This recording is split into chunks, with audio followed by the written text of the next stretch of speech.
Hi friends, welcome to Lakshmi కథల హరివిల్లు. మనం ఇప్పుడు ఎద్దనపూడి సులోచనారాణి గారిచే రచింపబడిన అగ్నిపూలు అనే నవల గురించి చెప్పుకుంటున్నాం కదండి. ఆలస్యం చేయకుండా నెక్స్ట్ పార్ట్లోకి వెళ్దామండి. వెళ్లే ముందు అందరికీ ఒక రిక్వెస్ట్ అండి. ఎవరైనా సబ్స్క్రైబ్ చేసుకోకుండా చూస్తున్నట్లయితే ప్లీజ్ దయచేసి సబ్స్క్రైబ్ చేసుకోండి. అలాగే వీడియో కనుక నచ్చినట్లయితే మీ ఫ్రెండ్స్కి, ఫ్యామిలీ మెంబర్స్కి షేర్ చేయండి.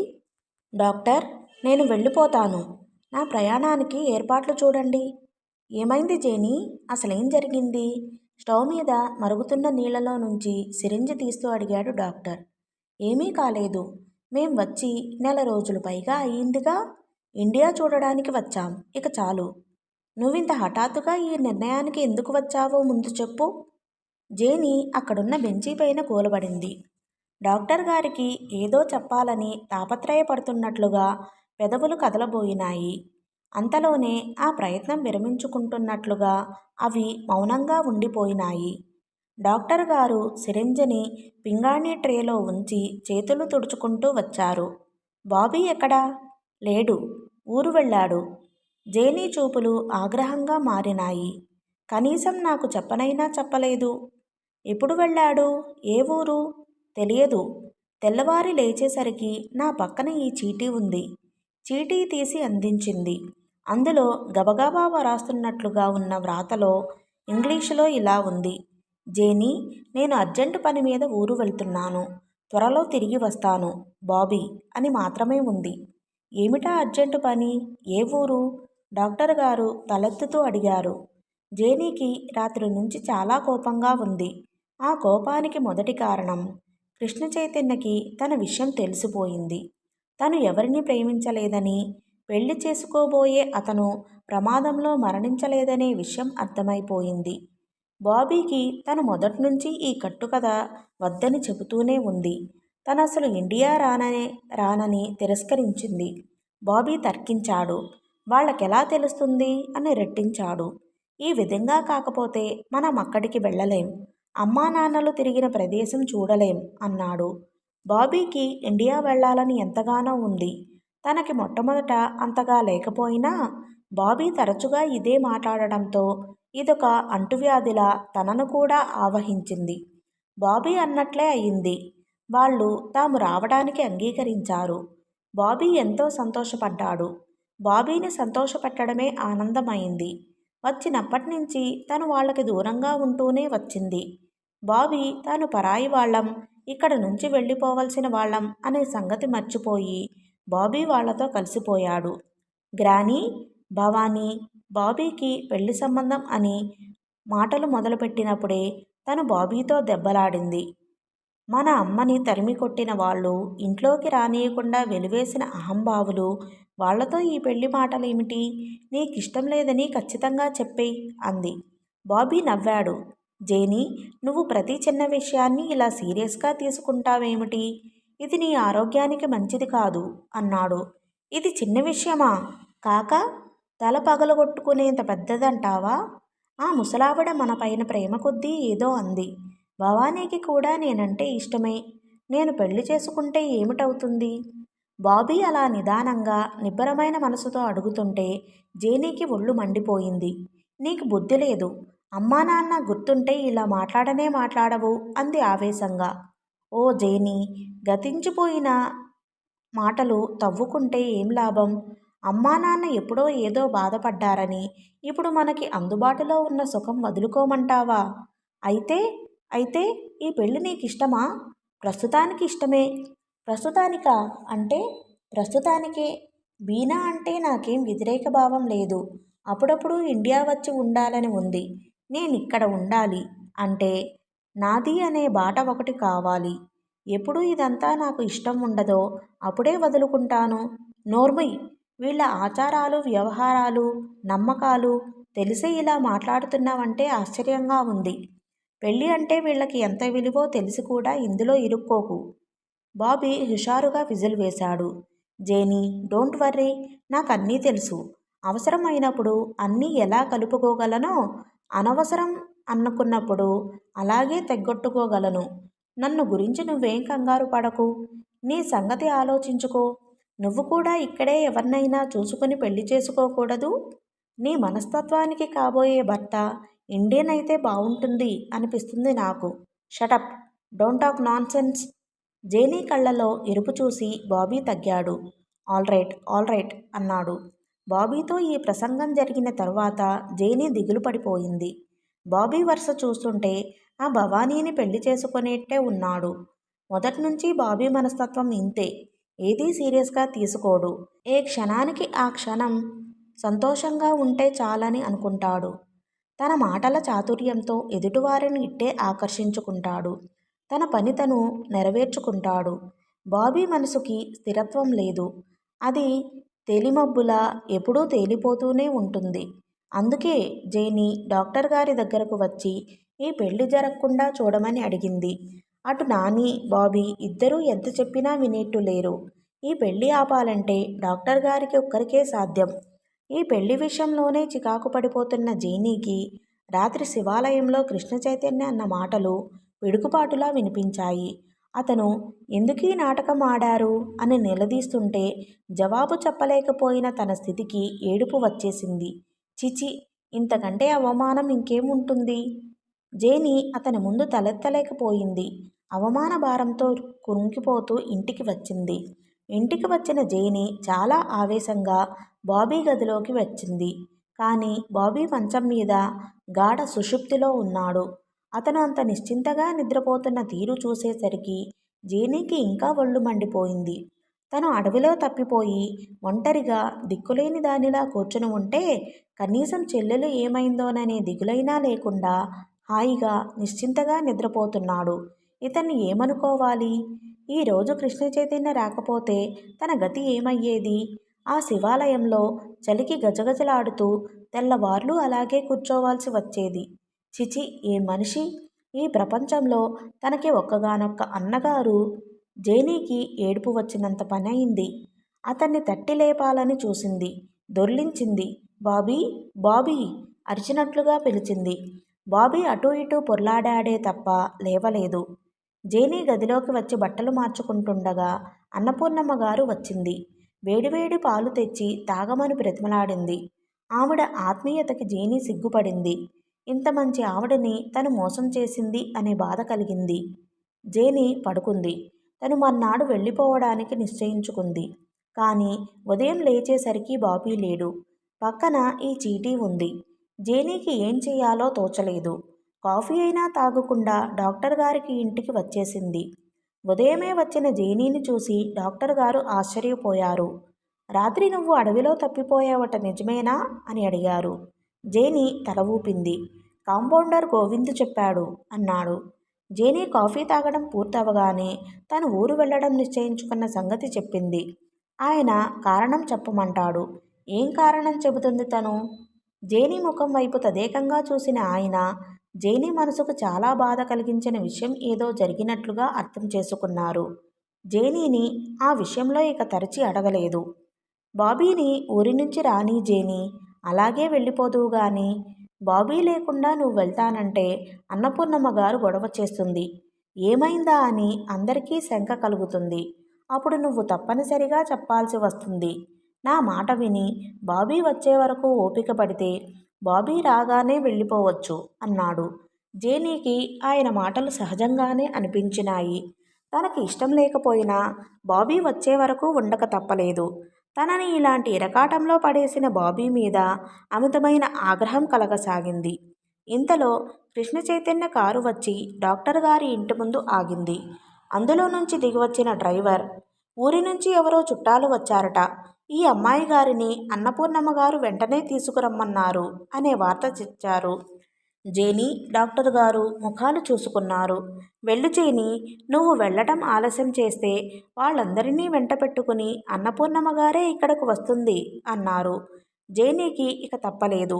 చిన్నపిల్ల స్కూలుకి బలవంతంగా వెళ్తున్న దానిలా కారులో కూర్చుంది. నేను సాయంత్రం వస్తాను డాక్టర్ గారు చెప్పారు. జేనీ తల ఊపింది. జేనీ ఎక్కిన కారు ఇంటి దగ్గరకు వచ్చి ఆగింది. ఇంటి ముందున్న ఆవరణలో 2 కార్లు ఆగి ఉన్నాయి. పిల్లలు వరండాలో పరుగులు పెడుతున్నారు. జేనీ కారు దిగి గెస్ట్ హౌస్ వైపు వెళ్తుంటే సౌందర్య సదనంలో నుంచి అన్నపూర్ణమ్మ గారు గబగబా వచ్చింది. జేనీ, ఇలా రామ్మా, బంధువులు వచ్చారు అంటూ పిలిచింది. జేనీ ఆగింది. అప్పటికే దగ్గరకు వచ్చిన ఆవిడ జేనీ భుజాల చుట్టూ చేయి వేసి తనతో సౌందర్య సదనంలోకి తీసుకువెళ్ళింది. అక్కడ హాలులో చాలామంది రకరకాల ఆడవాళ్ళు, మగవాళ్ళు కూర్చుని ఉన్నారు. వీళ్ళంతా మన బంధువులు, మీ తాతగారి తమ్ముడు పిల్లలు అంటూ పరిచయం చేసింది. జేనీ అందరికీ నమస్కరించింది. ఒక పెద్దాయన కూర్చున్న సోఫా దగ్గర కృష్ణ చైతన్య నిలబడి ఉన్నాడు. నీలి అందరికీ కాఫీలు ఇస్తోంది. రాజేశ్వరి, రుక్మిణి, భవానీ, సిద్ధు అందరూ అక్కడే ఉన్నారు. అన్నపూర్ణమ్మ గారు జేనీ జుట్టు సరిచేస్తూ అంది. తన ఆరోగ్యం అంత బాగుండడం లేదు. పెళ్లి చేసుకుని అతను యాక్సిడెంట్లో మరణించాడు. ఆ వాతావరణం మార్పు కలిగితే కోలుకుంటుందని నేనే పిలిపించాను. మీ అందరి ఇళ్ళకి పంపిద్దామని అనుకుంటున్నాను. ఇంతలో మీరే వచ్చారు. వాళ్ళు అయ్యో అన్నట్లు సానుభూతిగా చూస్తున్నారు. జేనీ కళ్ళు అప్రయత్నంగా కృష్ణ చైతన్య వైపు మళ్ళినాయి. అతడి కళ్ళలోంచి చిరునవ్వు వచ్చింది. అది కొంటెగా ఉంది. జేనీకి ఆ నవ్వు చూస్తుంటే ఒంటిమీద తేళ్ళు జరులు పాకినంత కంపరంగా అనిపించింది. ఇక్కడే ఎవరైనా మంచి కుర్రాడిని చూద్దాం. పెళ్లి చేస్తే ఇక్కడే మనతో పాటే ఉండిపోతుంది అన్నాడు పెద్దాయన. నేను కూడా అదే అంటున్నాను అంది రుక్మిణి కృష్ణ చైతన్య వైపు చిరునవ్వుతో చూస్తూ. సారీ, నేను ఇంకా స్నానం చేయలేదు. చేసి మళ్ళీ వస్తాను. జేనీ అస్పష్టంగా అని గబాల్న వెనక్కు తిరిగి అక్కడి నుంచి వెళ్ళిపోయింది. వచ్చిన కొత్తలో మనుషుల్ని చూస్తేనే పారిపోయేది. ఇప్పుడిప్పుడు కాస్త నయం అంది అన్నపూర్ణమ్మ గారు. కృష్ణ, ఇది నిజం కాదని చెప్పరా, ఇది పీడకల అని అనరా? నేను నమ్మలేను. నా వల్ల కావడం లేదు. నా గుండెల్లో ఇంత మంట పెట్టారేమిట్రా? నేను బ్రతకలేనురా. నాకు చావడానికి త్వరగా ఏమైనా ఇవ్వరా? రాజేశ్వరి నరకయాతనలో విలవిలలాడిపోతున్నట్లుగా హిస్టీరియా వచ్చిన మనిషిలా ఆయాసంతో రొప్పుతూ అంటోంది. ఆవిడ పడుతున్న నరకయాతనకి కారణం అరగంట క్రితం ఆ ఇంటి ముందు టాక్సీ ఒకటి ఆగింది. అందులో నుంచి భవానీ, బాబీ దిగారు. ఇద్దరి మెడల్లోనూ లావుపాటి గులాబీ దండలు మోకాలి వరకు వేలాడుతున్నాయి. 2 రోజుల క్రితం భవానీ స్నేహితురాలి పెళ్ళి అని హైదరాబాద్ వెళ్ళింది. అదే రోజు బాబీ కూడా ఏదో పని మీద వెళ్ళాడు. విడివిడిగా ఊరు వెళ్ళిన ఇద్దరూ జంటగా తిరిగి వచ్చారు. ఆ రావటంలో విశేషం ఏం లేదు. ఉన్న విశేషం అంతా ఇద్దరి మెడల్లోనూ వేలాడుతున్న దండల్లోనే ఉంది. టాక్సీ వచ్చి ఆగేసరికి కృష్ణ చైతన్య వరండాలోనే ఉన్నాడు. అతను ఆశ్చర్యంగా భవానీని, బాబీని చూస్తున్నాడు. ఇద్దరి ముఖాల్లో ఆ చిరునవ్వులేమిటి? మెడలో ఆ దండలేమిటి? అతను చూస్తుండగానే ఇద్దరూ సరాసరి అతని దగ్గరికే వచ్చారు. భవానీ చటుక్కున వంగి అతని పాదాలకి నమస్కరించింది. అన్నయ్య, నీకు చెప్పకుండా ఒక పని చేశాను. అమ్మకి కోపం వస్తుందేమో. ఏమిటమ్మా అది? భుజాలు పట్టి లేవతీస్తూ అడిగారు. కృష్ణ, భవానీ, నేను ఈరోజు ఉదయం పెళ్లి చేసుకున్నాం. చెబితే మీరు కాదంటారేమోననే భయంతో చేసుకుని చెబుదామని నిశ్చయించుకున్నాం. బాబీ చెప్పేశాడు. కృష్ణ చైతన్య ఒక నిమిషం నిశ్చేష్టుడైనట్లు చూశాడు.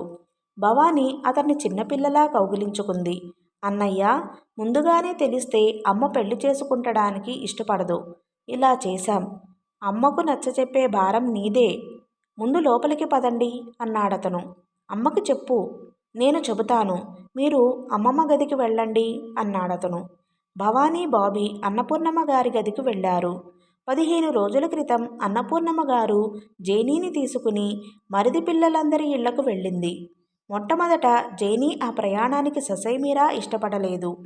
బాబీ పనిమీద మెడ్రాసు వెళ్ళాలని, వారం 10 రోజుల వరకు తిరిగి రానని వ్రాయటంతో తప్పనిసరి అయ్యి ఒంటరిగా ఇక్కడ ఉండడం ఇష్టం లేక అన్నపూర్ణమ్మ గారితో బయలుదేరి వెళ్ళింది. వారం రోజుల్లో తిరిగి వద్దామనుకున్న ఆ ప్రయాణం 2 వారాలు పట్టింది. జేనీ, అన్నపూర్ణమ్మ గారు కూడా ఈ ఉదయమే ఊరి నుంచి వచ్చారు. కృష్ణ చైతన్య వరండాలో ఒక నిమిషం ఆలోచనగా నిలబడిపోయాడు. అతని ముఖం ఆందోళనమయంగా అయింది. ఈ వార్త తల్లికి ఎలా వినిపించాలో అతనికి అర్థం కావటం లేదు. ఇలాంటి విషమ పరిస్థితులు అతనికి ఇది వరకు కూడా ఎన్నోసార్లు ఎదురైనాయి. జాప్యం చేయకుండా సరాసరి వెళ్ళి తల్లికి చెప్పేయడమే ఉత్తమం అన్న సంగతి అతనికి అనుభవపూర్వకంగా తెలుసు. కానీ ఇది వరకు ఆ అన్ని విషయాల కంటే ఇది చాలా క్లిష్టమైనదని అతని మనసు హెచ్చరిస్తోంది. అతను ఆలోచనగా సరాసరి తల్లి గదిలోకి వచ్చాడు. అక్కడ సిద్ధుని పక్కన కూర్చోబెట్టుకుని రాజేశ్వరి పంచతంత్ర కథలు చదివి వినిపిస్తోంది. పెద్ద కొడుకు గదిలోకి రాగానే పుస్తకం పక్కన పెట్టింది. రా అంది. కృష్ణ వచ్చాడు, కానీ కూర్చోలేదు. తల్లి మంచం మీద పక్కన జారి ఉన్న శాలువా తీసి సరిగ్గా పెట్టాడు. సిద్ధు, కొద్దిసేపు వెళ్ళి ఆడుకో అన్నాడు. ఈ కథ బాగుంది, పూర్తిగా వినని. రాజేశ్వరి సీరియస్గా ఉన్న కొడుకు ముఖం వైపు చూసింది. అతనేదో ముఖ్యమైన విషయం చెప్పడానికే వచ్చాడని గ్రహించింది. చేతిలో ఉన్న పుస్తకం మూసి ప్రక్కకు పెట్టేసి, సిద్ధు, మనం మళ్ళీ రాత్రికి చదువుకుందాం. నువ్వు నీలిని అడుగు, పాలు తాగిరా, మంచివాడివి కదూ అంటూ గడ్డం పుచ్చుకుని బ్రతిమలాడింది. సిద్ధు బామ్మ మాటని ఎప్పుడూ కాదనడు. సరే అన్నట్లు తల ఊపి మంచం దిగి పరుగెత్తాడు. కూర్చో అంది కొడుకుని. కృష్ణ మాట్లాడలేదు. రాజేశ్వరి కళ్ళల్లోకి ఆందోళన వచ్చి నిండింది. ఏమిటది? రాహుల్ ఏదైనా వెధవ పని చేశాడా? మరి ఎవరైనా మళ్ళీ మన మీద వ్యాజ్యం వేశారా? లేదమ్మా. రాజేశ్వరి ముఖంలో ఆందోళన తొలగిపోయింది. అమ్మయ్యా, ఈ రెండూ కాకపోతే ఇక ఏదైనా పర్వాలేదు, నేను భరించగలను, ఎదుర్కొనగలను. ఏమిటది చెప్పు.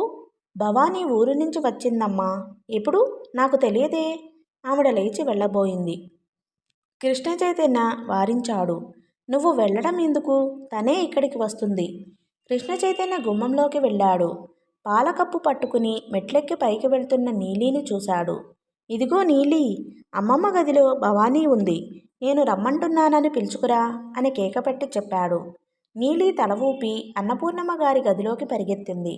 ఒకత్తి ఎలా వచ్చింది? టాక్సీలో వెంట బాబీ కూడా వచ్చాడు. బాబీ వచ్చాడా? ఆ పేరు వినగానే రాజేశ్వరి ముఖం చిట్లించింది. కృష్ణ చైతన్య తల్లి వైపే చూస్తున్నాడు. ఆవిడ చిరాగ్గా అంది. కృష్ణ, ఆ మిర్యాలపురం అబ్బాయి మళ్ళీ ఏ కబురు చేయలేదు. మేనేజర్ గారిని పంపించడం మంచిదేమో. ఇక ఆ అవసరం లేదమ్మా. ఏమిటయ్యా నువ్వనేది? ఇక ఆ సంబంధం గురించి మనకు అవసరం లేదు. రాజేశ్వరి కొడుకు వైపు ఆశ్చర్యంగా చూసింది. ఏమిటి నువ్వనేది? ఆ అబ్బాయికి వేరే సంబంధం ఖాయమైందా? లేదు. మన భవానీకి ఇక మన సంబంధాలు చూడనవసరం లేదమ్మా. ఆ ప్రయాస మనకి లేకుండా చేసింది. భవానీ, బాబీ ఈరోజు ఉదయం పెళ్లి చేసుకున్నారట. ఇద్దరూ పెళ్లి దండలతో వచ్చారు. రాజేశ్వరి కళ్ళు చావు కబురు విన్న మనిషి కళ్ళులా పెద్దవైనాయి. కృష్ణ చైతన్య తల్లి దగ్గరగా వచ్చాడు. అమ్మా. రాజేశ్వరి గబాల్న కూర్చున్న చోట నుంచి లేచింది. ఏమిట్రా నువ్వు చెప్పేది? ఏమిటి? భవానీ, బాబీ పెళ్లి చేసుకున్నారమ్మా. ఏది భవానీ? ఎక్కడది? ఆవిడ గుమ్మం వైపు తిరిగింది. అప్పటికే అన్నగారు రమ్మంటున్నారనే కబురు నీలి తీసుకురాగా భవానీ బెదురుచూపులతో తల్లి గది దాకా వచ్చింది. భవానీ గుమ్మంలో అడుగుపెట్టగానే కృష్ణ చైతన్య అంటున్న మాటలు వినిపించాయి. రాజేశ్వరి భవానీని చూస్తోంది. మెళ్ళో పసుపు తాడుతో, కొత్త చీరతో, మెడలో దండతో పెళ్లి కూతురిని సుమా అని తెలియజేస్తున్నట్లుగా నిలబడి ఉంది భవానీ. రాజేశ్వరికి కొడుకు చెప్పిన మాట అక్షరాలా సవ్యం అన్నట్లుగా కళ్ళెదుట నిలబడిన భవానీ తెలియచెప్పినట్లుంది. ఆ క్షణంలో ఆవిడ దెబ్బతిన్న బెబ్బులే అయింది. నువ్వు పెళ్లి చేసుకున్నావా? నీ ఇష్టమేనా? మేమందరం చచ్చిపోయామనుకున్నావా? వాడితోనా నీకు పెళ్ళి? ఇంతకంటే ఊరేసుకుని చావకపోయావా? ఆవిడ ఆ పట్టరాని కోపంతో ఏమని అంటుందో ఆవిడకే తెలియడం లేదు. భవానీ చెయ్యి పట్టి లోపలికి లాగింది. కంఠం రెండు చేతులతో దొరకపుచ్చుకుని తలని గోడకేసి కొట్టసాగింది. నాకు చెప్పకుండా ఎందుకు చేశావు ఈ పని? నువ్వు వాడి భార్యగా ఉండడానికి వీల్లేదు. నేను చంపి నేను చస్తాను. దానికి విరుగుడు ఇదే. ఆవిడ చేతులకి పిచ్చి బలం వచ్చేసింది. ఇంకో 2 నిమిషాలు భవానీ కంఠం ఆవిడ చేతుల్లోనే ఉంటే భవానీకి మృత్యువు తప్పేది కాదు. కృష్ణ చైతన్య ఒక అంగలో తల్లి దగ్గరకు వచ్చాడు. చెల్లెలి కంఠం నులుముతున్న తల్లి చేతుల్ని బలవంతంగా విడతీశాడు. భవానీ తల్లి చేతుల్లోంచి విడిపోగానే చావు తప్పిన పిట్టలా వచ్చి కృష్ణ చైతన్యని కరుచుకుపోయింది. రాజేశ్వరి ఉన్మాదిలా, ఆవేశపూరితురాలై కనకదుర్గలా మళ్లీ కూతురి వైపు రాబోయింది. కృష్ణ చైతన్య చెల్లెల్ని భుజాల చుట్టూ చెయ్యి వేసి పక్కకు తిప్పి తల్లికి అందకుండా చేశాడు. అమ్మా, నీకేమైనా మతిపోయిందా? అవతల మేనేజర్ ఉన్నాడు. ఆ పొలం తగాదా తీర్పుకి వచ్చిన ఊరి పెద్దలు ఉన్నారు. వాళ్ళంతా వింటే ఏమనుకుంటారు? ఏమైనా అనుకోనీరా, నేను దీన్ని వదలను. కృష్ణ చైతన్య మళ్ళీ చెల్లె దగ్గరకు రాబోతున్న తల్లిని చేత్తోనే దూరంగా ఆపేశాడు. భవానీ, నువ్వు వెళ్ళు. చెల్లెల్ని గుమ్మం వైపు నెట్టాడు. భవానీ వలని తెంచుకున్న లేడి పిల్లల బ్రతుకు జీవుడా అంటూ ఆ గదిలో నుంచి బయటకు పరిగెత్తింది. కృష్ణ చైతన్య ఆ గది తలుపులు వేసేశాడు. రాజేశ్వరి కళ్ళెర్ర చేసింది. కృష్ణ, దారికి అడ్డులే, ఆ తలుపులు తీ. అమ్మా, మీరు చెప్పిన మాటలు నేను ఎన్ని విన్నాను. ఈ ఒక్కసారి మీరు వినండి. నేను ఏదీ విననురా. నా గుండెల్లో మంట నీకు తెలియదు. ఇదంతా ఈ ముసలావిడి పన్నాగం. ఆవిడ అనుకున్నది సాధించింది. వాళ్ళిద్దరికీ పెళ్లి చేసింది. కానీ ఈ పెళ్లి చెల్లదు. బీనాకేం తెలియదు. నేను రుజువు చేస్తాను. అమ్మా, బీనా తెలుసో తెలియకో తప్పు చేసింది. దాన్ని మనం మరింత రెచ్చకెక్కిస్తే ఎవరు నవ్వుల పాలవుతారో మీరే ఒక్కసారి ఆలోచించుకోండి. నష్టపోయేది బీనా కాదు, మనం. ఇన్నాళ్ళు మీరు ఊర్మితో ఎన్నో విషయాలు మనసులో పెట్టుకుని మూగగా భరిస్తూ వచ్చారు. అవన్నీ మీకు పరీక్షలు కాదు. ఇదే అసలైన పరీక్ష. నన్నేం చేయమంటావురా? ఆవిడ నిస్సహాయంగా చూసింది. ఒక్క నిమిషం కూర్చుని శాంతంగా ఆలోచించండి. భవానీ మైనార్టీ దాటిన పిల్ల. మనం ఏం చేసినా ఆ పెళ్లి చెల్లకుండా మాత్రం చేయలేం. రాజేశ్వరికి ఏడుపు వచ్చేసింది. అక్కడున్న కుర్చీలో కూలబడుతూ, ఇది ఇట్లా చేసిందేమిట్రా? వాణ్ణి కాకుండా ఇంకెవరిని చేసుకున్నా నేనేమీ అనేదాన్ని కాదు. చివరికి వీధిన పోయే అడుక్కు తినేవాణ్ణి చేసుకున్నా నేను అభ్యంతరం పెట్టేదాన్ని కాదు. కానీ ఆ బాబీ, వాడికి నిలకడ లేదురా. మీకు తెలియదు. మన మీద వాళ్ళకి ప్రేమేం లేదు. బీనాని బాధ పెట్టడానికే వాడు పెళ్లి చేసుకుని ఉంటాడు. పోనీ అలాగే అనుకున్నా అదంతా బీనా చేతులారా చేసుకున్నదవుతుంది. ఎవరి కర్మని ఎవరు తప్పించలేరమ్మా. ఈ విషయం మీరు ఎరగనిదేం కాదు. అవునయ్యా, నిజమే. చాలా చాలా చక్కటి నిజం చెప్పావు. ఎంతటి పచ్చి నిజం. ఎవరి కర్మ వాళ్లదే. ఈ కర్మంతా నాదే. నేను అనుభవించక తప్పదు. దానిదేం లేదు. ఇదంతా నా దురదృష్టం. ఆవిడ ఏడవసాగింది. కృష్ణ చైతన్య తల్లి దగ్గరకు వచ్చాడు. అమ్మా, అనునయంగా పిలిచాడు. ఆవిడ తలెత్తి బేలగా చూసింది. అతను చెయ్యి పట్టుకుంటూ అంది. కృష్ణ, ఇది నిజం కాదని చెప్పరా. ఇది పీడకల అమ్మా అని అనరా. నేను నమ్మలేను. నా వల్ల కావడం లేదు. నేను బ్రతకలేనురా. నాకు చావడానికి త్వరగా ఏదైనా ఇవ్వరా. రాజేశ్వరి నరకయాతన పడుతున్న మనిషిలా అడగసాగింది. కృష్ణ చైతన్య తల్లి వైపే చూస్తున్నాడు. అతని గొంతులో ఏదో అడ్డుపట్టేట్టుగా ఉంది. పిల్లల కోసం తల్లి పడిన తాపత్రయం అతనికి తెలుసు. ఎంతసేపు పిల్లలు పిల్లలు. ఆవిడ ఆలోచనలు సర్వస్వం పిల్లల మీదనే కేంద్రీకృతం అయి ఉండేవి. పిల్లల్ని బాగా చదివించాలి. వాళ్ల పెళ్ళిళ్ళు గొప్పగా చెయ్యాలి. ఎంతసేపు ఆవిడకి ఇదే లోకం. ఏ పిల్లల కోసం ఆవిడ ఇంత చేసిందో ఆ పిల్లలే ఆవిడ కడుపులో చిచ్చు పెడుతున్నారు. ఆవిడ అనేది ఒక వ్యక్తి ఉన్నట్లుగానే గుర్తులేనట్టుగా తమ తమ ఇష్టాలు నెరవేర్చుకుంటున్నారు. రాహుల్ అలా తిరగడం ఆవిడకిష్టం లేదు. అయినా రాహుల్ అలా తిరుగుతూనే ఉన్నాడు. భవానీ బాబీని చేసుకోవడం ఇష్టం లేదు. కానీ భవానీ బాబీనే పెళ్లి చేసుకుంది. ఎంతో ఇష్టంగా పెంచి పెద్ద చేసిన పిల్లలు వాళ్ళు. అన్నీ ఆవిడకి అయిష్టమైనవి, బాధపెట్టే పనులే చేస్తున్నారు. అందుకే ఆవిడ ఇదంతా నా కర్మరా అని వాపోతుంది. పిల్లలతో ఇలాంటి బాధలు పడాల్సి వస్తుందని తెలిస్తే తల్లిదండ్రులు వాళ్ల మీద ఇంత మమకారం పెంచుకోరేమో. భవానీ పెళ్లి కోసం ఆవిడ ఎలా ఊహించుందో, ఎంత ఘనంగా చేయాలని కలలు కన్నదో కృష్ణ చైతన్యకి బాగా తెలుసు. అందుకే ఈ క్షణంలో తల్లి పడుతున్న దుఃఖం చూస్తుంటే అతనికి కళ్ళు చెమ్మగిల్లుతున్నాయి. తనెంత అనునయించినా ఆవిడ గుండెల్లో అయిన ఈ గాయం మానదని అతనికి తెలుసు. బీనా తనతో ఒక్క మాట చెప్పి ఉంటే బాగుండేది అనిపించింది. ఓకే ఫ్రెండ్స్, ఈ పార్ట్ని ఇంతటితో ముగిస్తున్నానండి.